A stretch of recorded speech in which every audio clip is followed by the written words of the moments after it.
Telugu Desam party tsunami సృష్టించింది.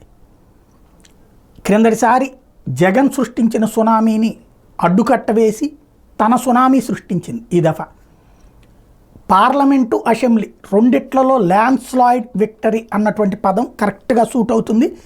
ఏదైతే దాన్ని అసెస్ చేయడంలో టైమ్స్ నౌ ఫెయిల్ అయ్యింది, జాతీయ ఛానళ్ళు సక్సెస్ అయినాయి. దైనిక్ భాస్కర్ ఫెయిల్ అయ్యింది, టైమ్స్ నౌ ఫెయిల్ అయ్యింది. ఓవరాల్గా చూసుకుంటే 175 స్థానాలకు కాను ప్రధానంగా ఇప్పటికే ఒకటి గెలుపొందడం ఒక ఎత్తు, టోటల్గా 175కు గాను ముగ్గురు కలిపితే 151 నుంచి 122, ఒక్క టీడీపీని 128 అన్నటువంటిది ఆషామాషి కాదు. 2014లో కూడా సాధ్యం కానంతటి విజయం ఇప్పుడు ఇక్కడ కనబడుతోంది. తద్వారా చంద్రబాబు వేసిన వ్యూహం ఫలించింది. అటు అన్ని అవమానాలు, అన్ని అవరోధాలని అధిగమిస్తూ జాగ్రత్తగా నిర్మించుకున్నటువంటిది.